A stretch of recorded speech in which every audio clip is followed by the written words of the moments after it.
السلام علیکم. احمد آفیشل یوټیوب چینل ته په خیر راغلی.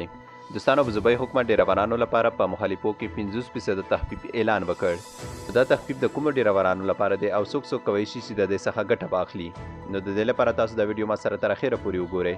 که چیرې احمد آفیشل یوټیوب چینل ته نوي وئ دا د زنو سره ضرور سبسکرایب کړئ او ورسره د بیل نښان هم کلیک کړئ. که چیرې مو ویډیو خوښه شوه نو لایک یې ضرور کړئ. د هر څه له مخې ستاسو واړو څخه زه د زړه له کومې مننه کوم ولې چې احمد آفیشل یوټیوب چینل اوس مهال د 0 سبسکرایبر څخه زیات واخیستل نو د دې واړه کریډیټ تاسو ته ځي ولې چې تاسو ما سره همکار یاست او زما معلومات د نورو ملګرو سره شریکوئ.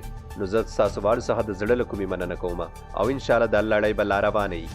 ښه د ابوظبي پولیسو د پنجشنبې په ورځ ډیرورانو لپاره په ټولو ترافیکي جرمونو کې 3 ډوله تخفیف اعلان وکړ چې لومړی 50% ده، دویمې 15% ده او درېیمې 25% ده. 50% تخفیف د چا لپاره دی؟ 50% تخفیف د هغو موټر چلوونکو لپاره دی چې خپلې واړې جریمې د جون میاشتې 22 نیټې پورې تعویل کړي. نو هغو کسانو سره به 50% تخفیف کیږي.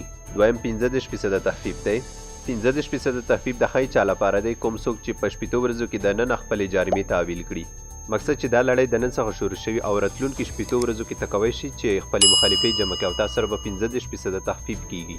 که چیرې په 60 ورځو کې هم نشي جمع کوئ نو ستاسو لپاره یې درېیم اپشن درکړی چې هغه 25% تخفیف دی.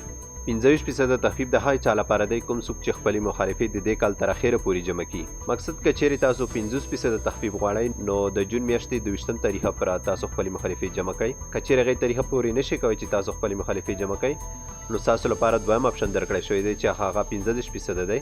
نو 15% کې تاسو ته 60 ورځې وخت درکړی دی چې که چیرې تاسو 60 ورځو کې خپلې مخالفې جمع کړئ نو تاسو سره به 15% تخفیف کیږي.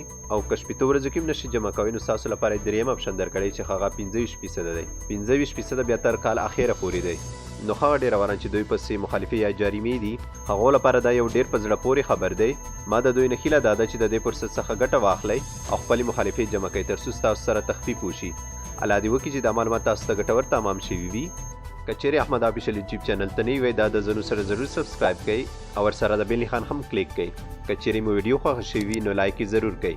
په اخر کې یوه هیله لرم چې دا ویډیو خپلو واړو دوستانو سره شریکه کړئ تر څو دوی ته هم دا خبر ورسي او د دې موقعې څخه استفاده وکړي. نو په الله سپارم. د الله په امان.